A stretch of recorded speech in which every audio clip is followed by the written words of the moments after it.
So with that in mind, I'll try to keep that in order this morning and maybe repeat a few things. But nevertheless, I want to share with you, we're in the middle of a summer series on the book of Ecclesiastes.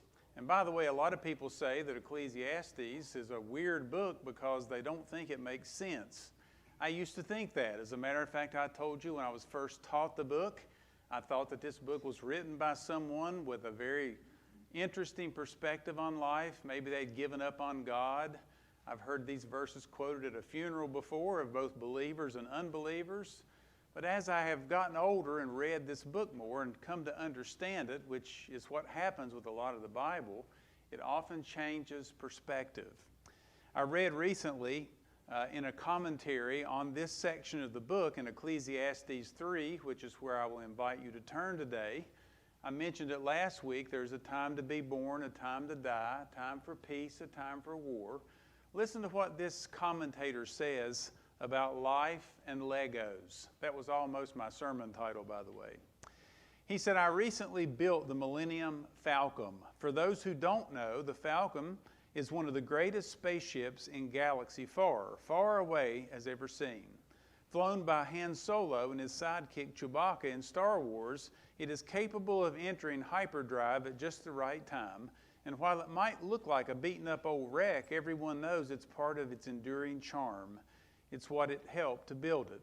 My children and I opened the beautiful box and stared at a glorious holiday in South Devon and pored over the 1,254-piece famous craft set. And my eldest son set about piecing it together. It took him a total of 9 hours, patiently, lovingly, and brick by brick, section by section, and with growing excitement, he saw the work of his hands create something spectacular. Even his mother agreed it was superb, and she couldn't tell the Millennium Falcon from the Starship Enterprise, which to his great disappointment.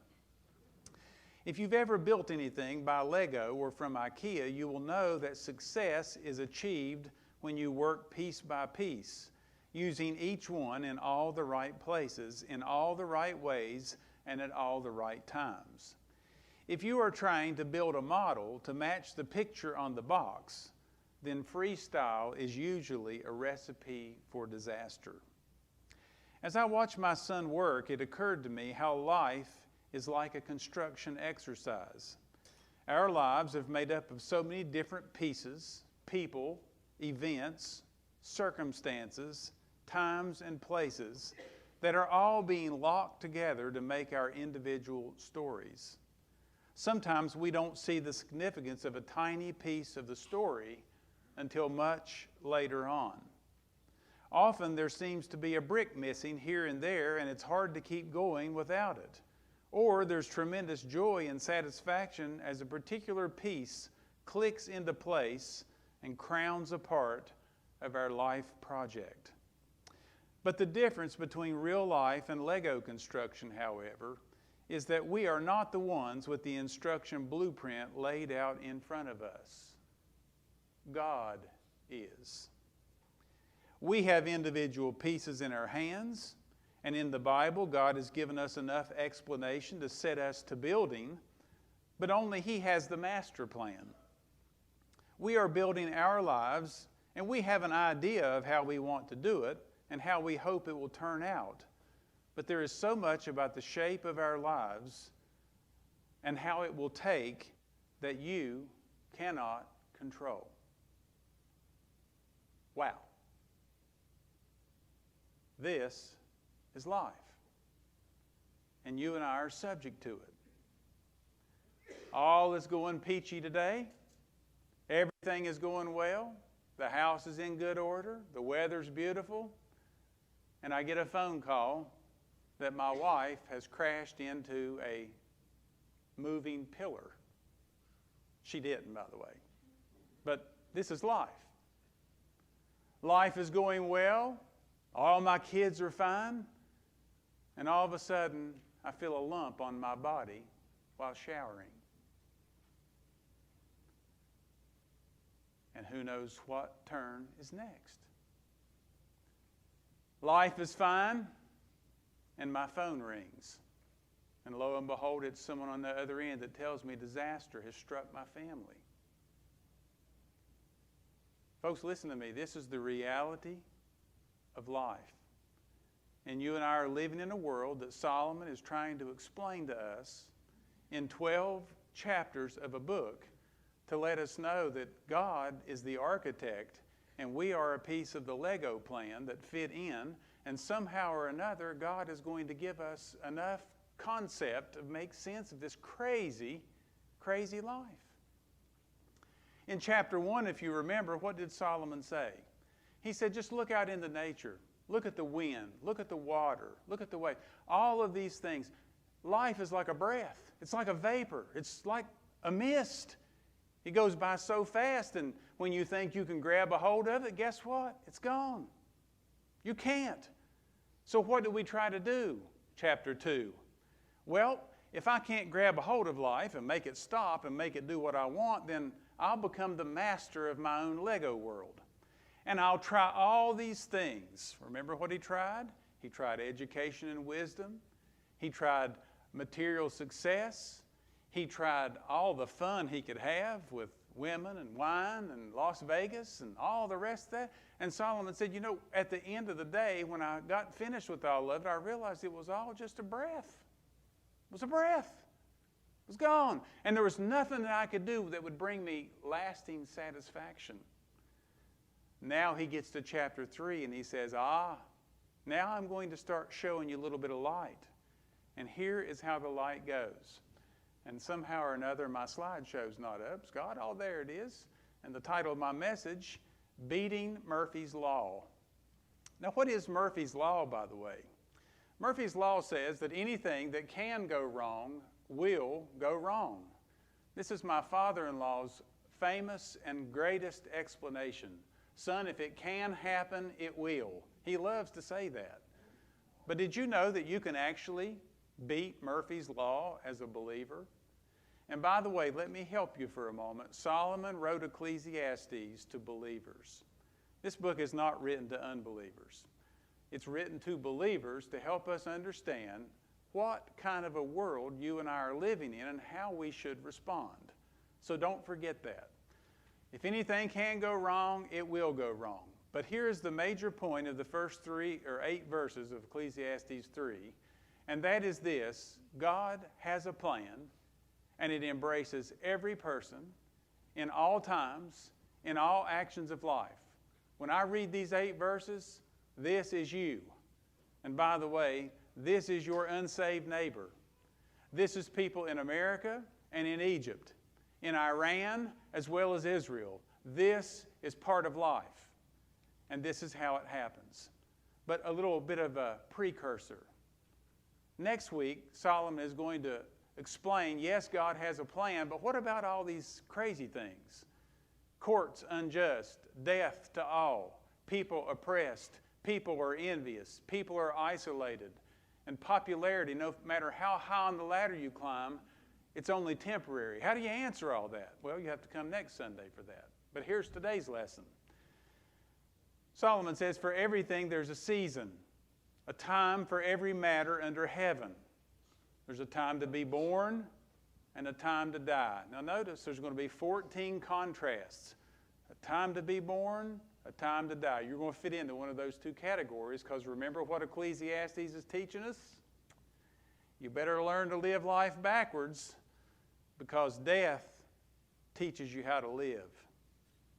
There's a time to be born, a time to die. There's a time to plant and a time to pluck. There's a time to kill and a time to heal. There's a time to break down and a time to build up, a time to weep and a time to laugh, a time to mourn and a time to dance, a time to cast away stones, a time to gather stones together. There's a time to embrace and a time to refrain from embracing, a time to seek and a time to lose, a time to keep and a time to cast away, a time to tear and a time to sow. There's a time to keep silence, and there's a time to speak. There's a time to love and a time to hate. There's a time for war, and there's a time for peace. Now, Listen to what one commentator said about those verses. The references in verses 2 through 8 are basically to individuals. The plan of God encompassed everything in the lives of human beings from the day of our being born to the day of our death. God appointed both our birthday and the day of our funeral. Thus, the entirety of human existence encompasses the list of 14 illustrations of the comprehensiveness of the plan of God.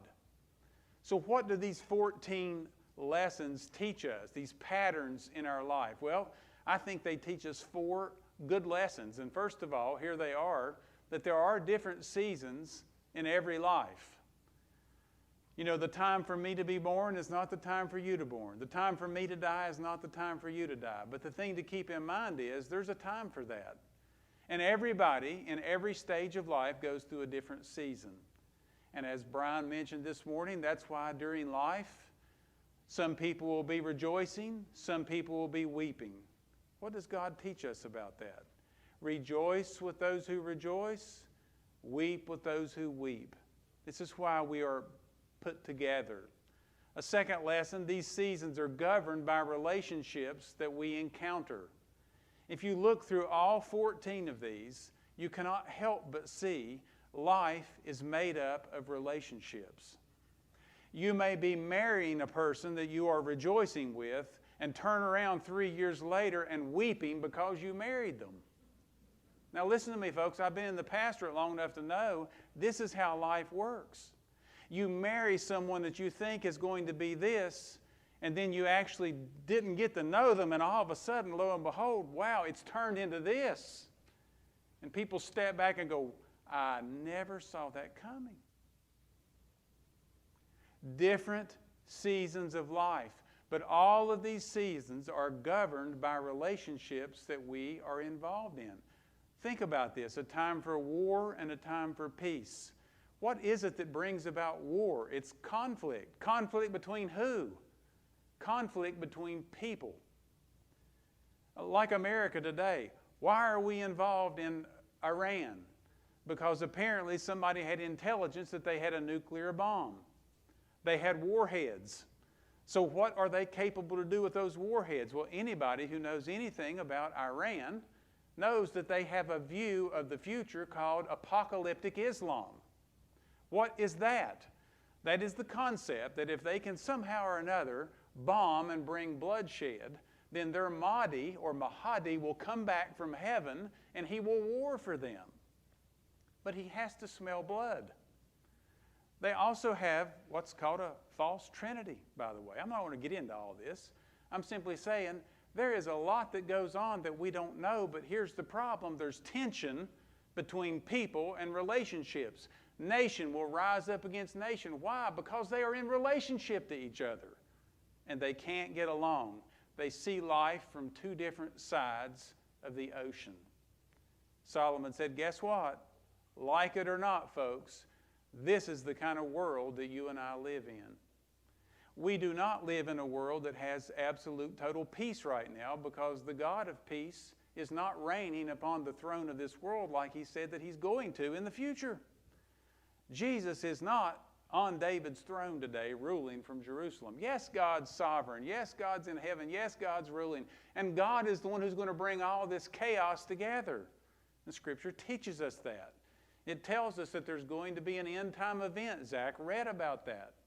There's going to be war. There's going to be nations rising.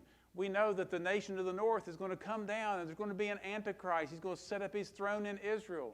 We know that there will be 144,000 Jews who go throughout the world and spread the gospel. We know this.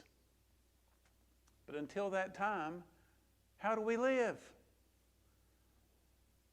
This section also teaches us that not all seasons have an opposite that is either good or bad. It's not like a time to be born and a time to die only. There are times of speaking in silence. There are times of searching and time to quit. So they're not all equals. This is a masterful section that Solomon put in there. And then we come to the last lesson, and that is we don't live in the Garden of Eden, folks. We live in a fallen world. We live in a world full of sin and hurt but also mixed with it is beauty. Did you know that? Yes, we see death, but guess what? Upon death, we see birth. This is one of the anomalies of ministry, by the way. Some people say the more you try to be understood, the more you're misunderstood. Let me tell you how the life of a pastor works. Your phone will ring one day and someone will say to you, I just wanted to let you know that we're expecting and such has had a baby. It's a beautiful little baby boy. You got to see it. Look at this picture. You're like, oh, that is so beautiful. And you hang the phone up, and 3 seconds later, somebody calls and says, I want you to know that my mother just died unexpectedly. My heart is absolutely broken. And then you want to just weep. And here's this two sides of the spectrum. And then somebody will call and say, I wanted to let you know that she said yes. She said yes. I got on one knee and I gave her a ring, and she just said yes. And you're like, oh, praise God. 5 minutes later, somebody calls and says, my marriage is totally falling apart. I don't know what to do. A few minutes later, somebody calls and says, my child just got accepted into this school and got a free ride in the graduate program. We are so excited. And 5 minutes later, somebody calls and says, my child just ran off with another person, and they're living in sin. And your heart and your life is just ripped on two sides. And folks, this is how life works. Everybody goes through this. Every family goes through this. How do we handle all of this? One man said that you can read Ecclesiastes 3, 1 through 8 at both a believer and an unbeliever's funeral, and it'll make perfect sense. I so agree with that. But this is what he said. He said, I am yet to hear anybody deal with verse 9, which follows verse 8. And guess what we're going to do? We're going to deal with verse 9. Why? Because verse 9 is the gut punch, or as we like to say, the sucker punch. It's where you're walking through life in this rhythm pattern, and we accept and we know all this, and now all of a sudden we get punched in the back, and the breath gets knocked out of us. Kind of like Solomon did when he says, one day you're going to be born and die, and then you're going to be forgotten. I mean, that's a gut punch. And now he goes through all these rhythms and says, verse 9, what does a person gain with all the changing patterns in relationship in life? Here's another way to phrase this. All of this happens. What are you going to do to change it? This is how life is, folks. There's a time to be born, there's a time for war and peace. What are you going to do about it? I wish I had time to go around and ask every person this morning, what are you going to do about it? How would you answer that? You ready for this? There's not one thing you can do about it except learn from it. Now the question is, what do you learn? Well, you'll have to hold on. I'm getting there. What gain has the worker from all his toil? What are you going to do to change all this pattern of life? And the answer is, you're not going to do any one thing that's going to change any of this, because this is not your world. Remember that now. This is not your world. You're living in it. Does that sound rude? I hear Christians all the time say, name this and claim it. You tell God what you name this problem, you tell God what He's going to do. And I sit back and go, You know what I've learned in life? It doesn't work. You can claim whatever verse you want to on whatever you want, and claim it and pray over it and cry over it and everything else. And I'm going to tell you something, life will punch you in the gut, because that's not how it works. What are you going to do to change it? Well, the wise person does this. They're going to read verses 9 through 15, and they're going to learn a perspective that Solomon is going to show you. Yes, you see these 14 patterns in life, but here's the point. All you see is not all there is. Let that sink for a moment.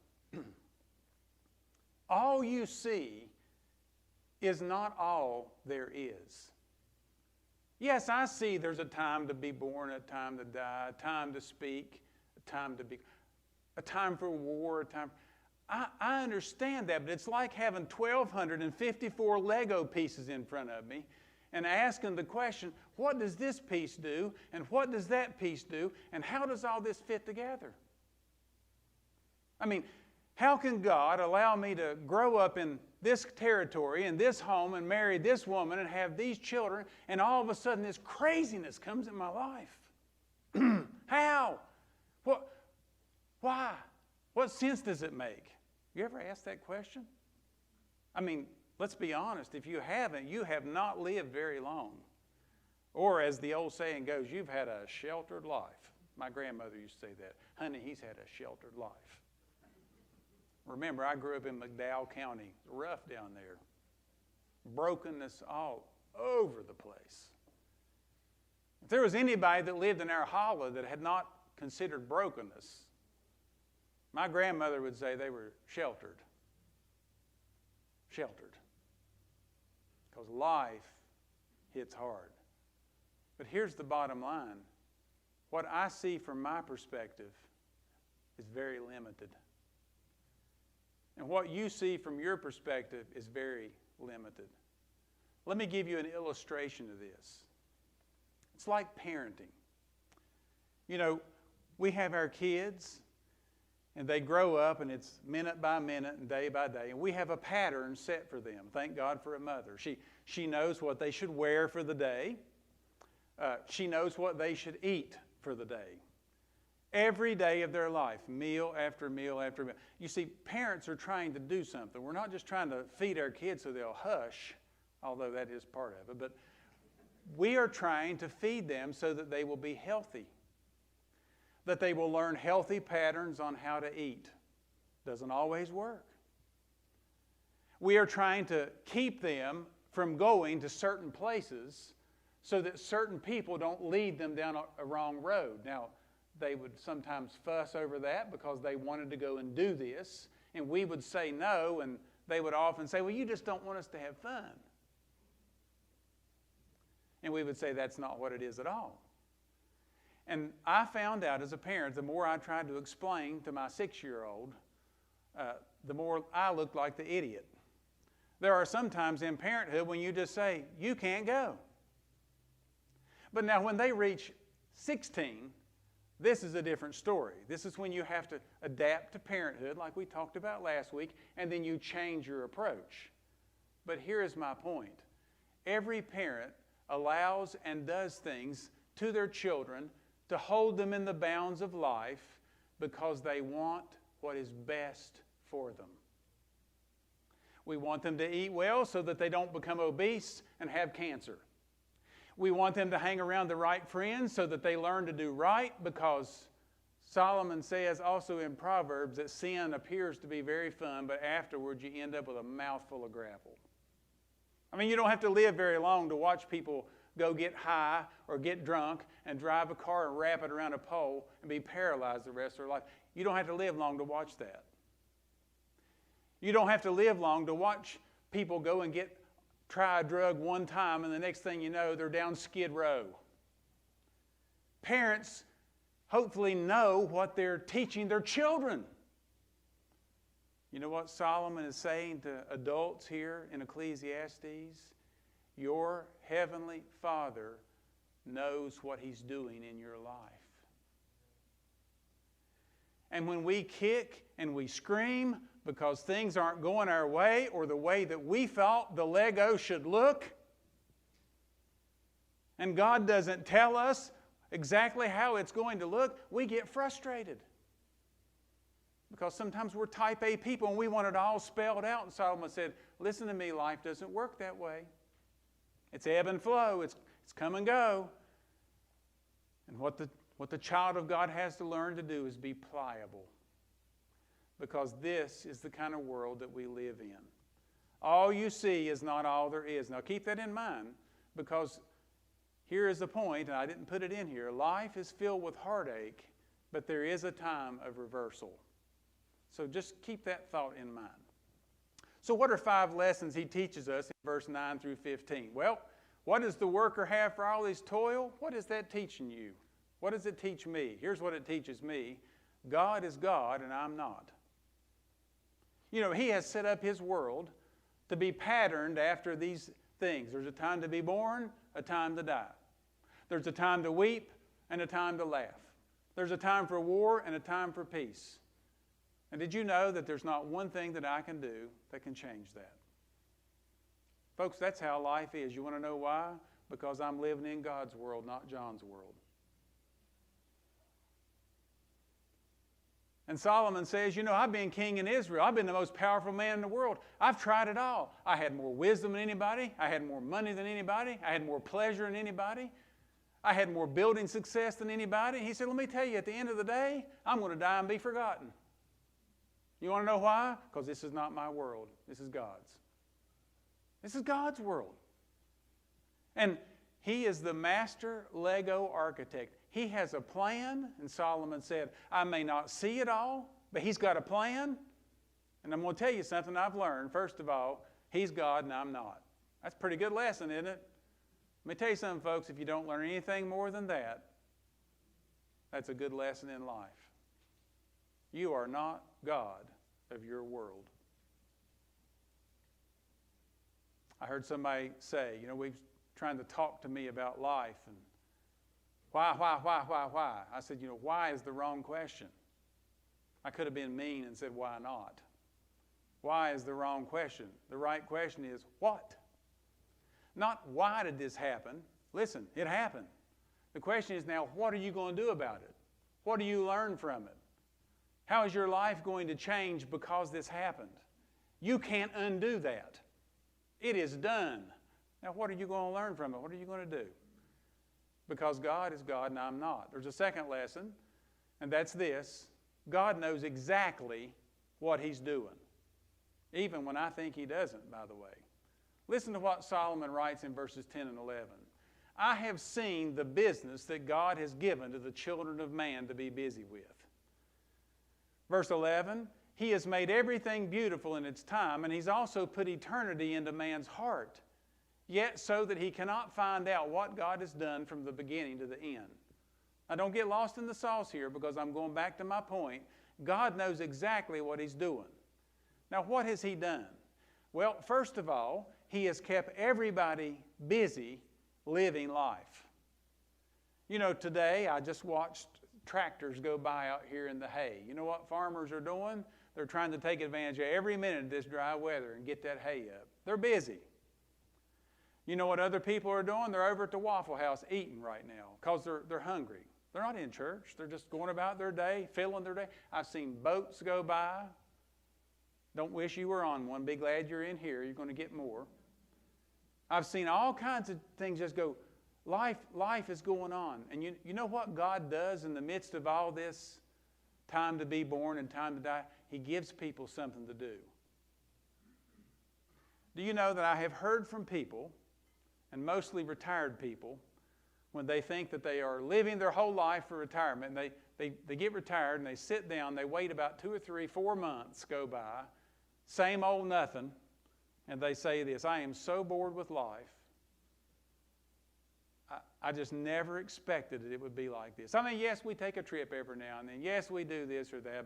But I'm going to tell you something. Life's not nearly as exciting as it used to be. And I hope that's not you. But I have actually heard people say that. And they say, I've got to go volunteer and do this. I've got to have some type of a sense of purpose for my life. You know how God has structured the world to run? To keep you busy. Now, the second thing he's done, look at this, and don't miss it because Augustine really messed up on this verse. He has made everything beautiful in its time. That's true. Just give God time. He'll make it beautiful. But look at this. Also, he has put eternity in man's heart. Now, I've heard this quoted a lot, and people say, well, in every human being there's a desire to know God. Well, I happen to believe that that is true, but that is not what this verse is saying. You know what this verse is saying? Solomon says that you're looking at all these Lego pieces in life. time to born, time to die, time for war, He said, and what God has put in the human heart is the desire to try to figure out how all these pieces fit together. He's put that in the human heart. Why was I born in Welch, West Virginia, to Tom and Nancy Altice? Why did I live my first 12 years in the place I live? Why did we move to this particular? Why did I end up getting put in this and meet Karen Rice? Why did we have one child and then lose a child? Why did we? I mean, you understand what I'm saying? Why was I in law enforcement and then all of a sudden I bumped into someone who said one conversation that totally just rocked my whole world? And why did that one conversation lead me down this road? And then why did that road lead me in ministry? And why did ministry lead me to this place? And how did I get back here? I mean, and you all do that with your life.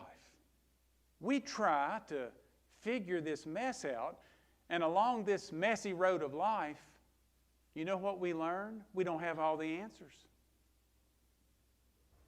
We don't have all the answers.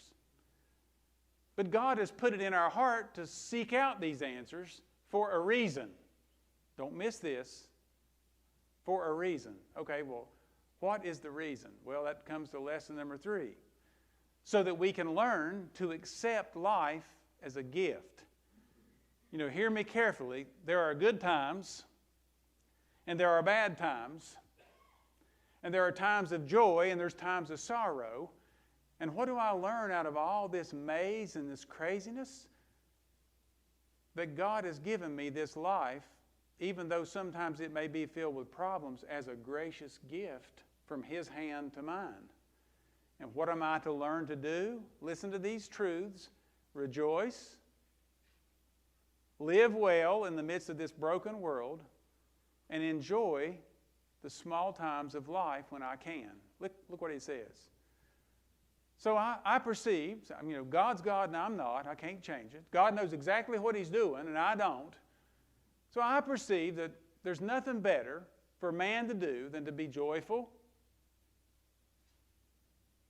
to do good, that is, to finish well, live life well, as long as they live, and also that everyone should eat and drink and take pleasure in all of his work, because this is a gift from God to you. It's one of those, what we call the small things, which is actually a really big thing. I've shared this before. My father went through cancer treatments in his 40s, and I remember this was back when they were first really getting into the chemo, and they gave him mustard gas, and Dad would talk about how his tongue would just get raw and blisters all over it, and he couldn't eat, he couldn't taste anything, couldn't smell. And I can remember him not wanting to eat. And Dad would say, I can't even enjoy that. It doesn't even taste good. I don't like it. Then he'd get his taste buds back. And he'd say, boy, I tell you what, the salt on a saltine cracker, he'd just lick the salt. He said, it sure does taste good. Yeah, you know, as a bratty old kid, I was sitting there going, what's the matter? You want to know why? I'd never been there.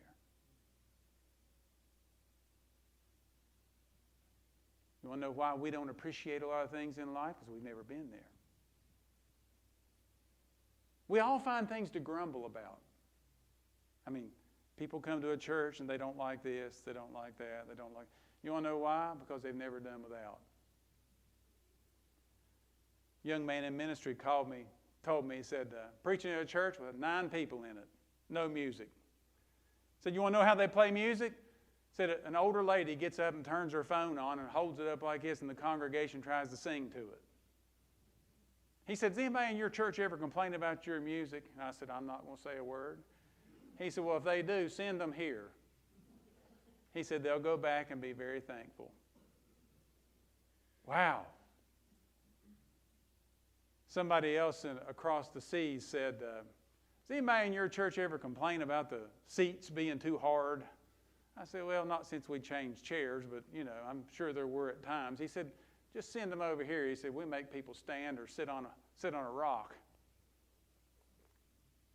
You just never know what you have till it's gone. You know, I think there was a rock song that said, you don't know what you got till it's gone. A lot of truth in that. Experience in life. So what does God teach us? Take pleasure in the little things in life, because life is a gift. It's a gift from God. Enjoy it. Enjoy life. A fourth lesson, and this is where it's getting to the heart of it, submit to God's plan and trust Him. Time to be born, time to die, time for this, time for that. What do you learn about all those cyclical things in life? Solomon, writing to a believer here, says, here's what you better learn.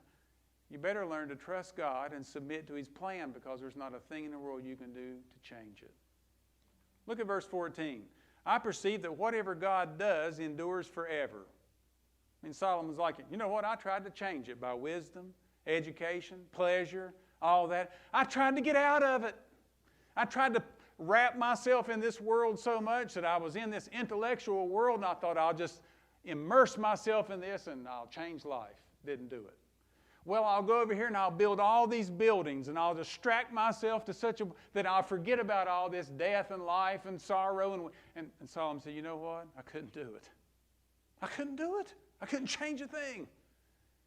You want to know why? Because I live in a pattern of a world that what God is doing endures forever. Nothing can be added to it. Nothing can be taken from it. You want to know why? Because this is the way God has done it. And you know why He's done it this way? Why does He allow a baby to be born and then there to be a funeral at McCoy? Why? Why does He allow a time for peace and then we wake up on the news and we find out that we've bombed? Why? Look up here. You can't see it. Look in your Bible. At the last phrase, God has done it. Why? Purpose clause. So that people, read it, fear before Him. Why has God allowed these cyclical patterns to repeat themselves in life? It's so that people will see how life functions and learn to fear Him. Because you can't change Him.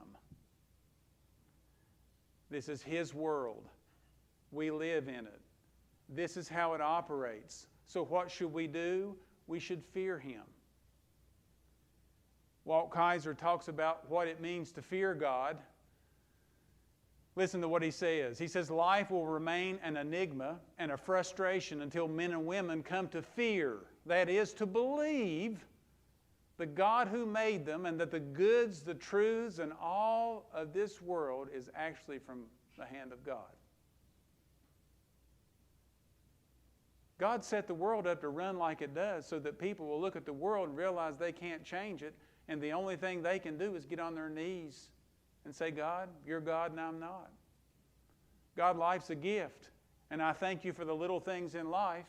And God, I can't change or control anything. I can't even control my kids or my wife. I mean, I'm a mess. The only thing I can do is fall down before you and submit to you and believe that you know exactly what you're doing. And you know what? That is God's goal, to get every individual to that place in life to where they are on their knees before God in submission to Him.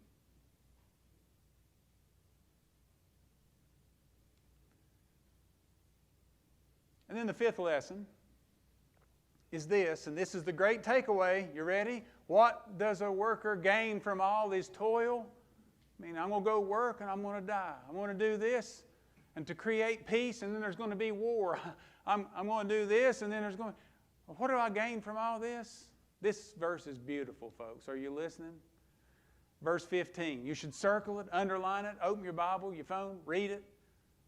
Listen to what Solomon says, because this is the key. That which is already has been. That which is to be already has been. And God seeks what has been driven away. I told Karen I spent 3 days chasing this one down. This is how wisdom literature is. He's not just going to come out and say it. He's going to make you dig for it. Y'all ready for 3 days of digging? What in the world does this mean? There's a textual problem here too, by the way. God seeks what has been driven away. All right, is everybody awake? All right, wake up. Good time to wake up. You're trying to figure out where all these pieces, you're living your life thinking, God, I want to please you, I want to honor you, and craziness comes in life. And you can't explain it. And Solomon says, in the midst of that craziness, you are to enjoy what pieces of life you can, rejoice, and continue to finish well. Because, here's why. Because you can't go back and change time. You can't go back and wrong rights. Right wrongs. Daniel, I messed that clip up. You can't go back and right wrongs. But God can.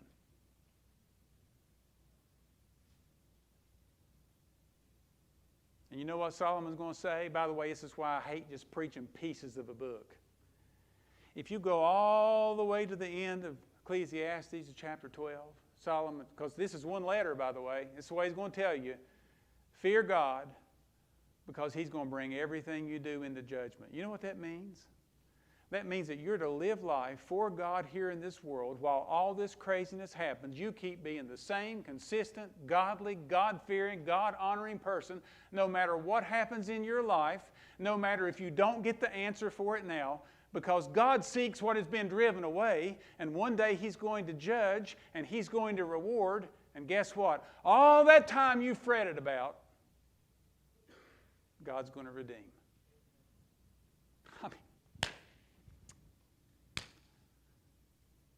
I mean, when I finally saw this, I said, oh my. I mean, let me tell you something, folks. People have totally missed the boat on Solomon. He is not some pessimist skeptic that thinks that, oh, just blah, blah, blah, we're no different than a dog and whatever. Yeah, he's going to deal with that because that's how some people talk. He's going to deal with that. He's going to say, let me tell you something. We serve a God who doesn't forget. You do what's right. God's going to bring it all back, and He's going to reward you for everything that you couldn't understand and you were still faithful in. You be faithful. You be faithful. You trust God. That is what fearing God means. It means to trust Him when you don't understand what in the world is going on. And that's what it means to live by faith. You are trusting God even when you don't and you can't understand what is going on. You're still going to trust Him. And that's what Solomon tells us to do. God seeks what has been driven away. One writer said, one of the ways that we learn to live by preparing to die is by realizing that death means judgment, and that is a good thing. It gives my present actions meaning and weight, and it gives my experienced losses and injustices a voice in God's presence. What is past may be past, but what is past is not forgotten to God. And because He's in charge and He lives forever, one day all will be well. Every single thing that happens will have its day in God's court. Believer, do you believe that? Do you know why Jesus said, if somebody slaps you on the left cheek, give them the right? If they steal this, give them that. Do you know why He said that? Listen, folks, because this life is not it. This life is not all there is. This life is the beginning phase. And a believer, myself included, needs to be reminded of that. I find it interesting that Jesus wrote in Matthew 10:42, whoever gives one cup, gives one of these little ones, even a cup of cold water, because he is a disciple, truly I say to you, he will by no means lose his reward. Now you think He's telling a lie? Please say no. Jesus does not tell lies. Somebody who gives a cup of water In the day when they were spreading the gospel throughout Jerusalem, Jesus said they will not lose their reward. If they take a prophet, they'll get a prophet's honor, a righteous person's honor. They're going to share in the same reward. You know what he's teaching here? God doesn't forget. Some of you are going through very difficult times in life. Your heart is broken. You've lived for God, you've served God, your marriage is falling apart. Let me tell you something. You serve Jesus and you finish well. Some of you have worked a job and all of a sudden your job is moving you, cutting you off. You don't understand why you've been a good employee. Listen to me. You serve God, you trust God, you finish well. Some of you are going through challenges in life. You had this dream or this particular thought, and then all of a sudden something happened, and you cannot explain why it happened. Let me just share this from a pastor's heart to your heart. Stop trying to figure out why, and you be faithful. Mark and Joyce Bryant live in Giles County, had 9 kids. Traveled up north, were in a home, a gas leak erupted in a house, exploded and killed many of their children. This was several years ago. Mark died of a massive heart attack just a few years ago. He was the most athletic, in-shape person you could ever imagine. Just came back from a hike, standing in a parking lot, dropped dead of a massive heart attack, and he's probably late 50s, early 60s. His wife Joyce was speaking at his funeral. And she was trying to share comfort with people. People trying to comfort Joyce. I'll tell you one thing right now, Joyce Bryant, she's a mountain. She's a mountain of a woman. This is her word. She said, after our kids died in the explosion, she said, Mark came to me and said, come. This is one thing we are not going to ask. Why did this happen? And the reason we're not going to ask that is because we don't know. And we won't know here. But we will know one day. Listen to me, folks. That's Ecclesiastes. Live faithfully. Murphy's Law says if it can't happen, it will. Well, I want to tell you something. How do you reverse Murphy's Law? Here's how you reverse it. Anything that seems to go wrong is still under God's control. And He's going to turn it for His glory and for your good. But He's going to do it in His time. And you know what He asks us to do until then? Trust Him. Trust Him. Would you bow your heads? Father, our hearts this morning have all kinds of issues and dilemmas of life's problems that we face.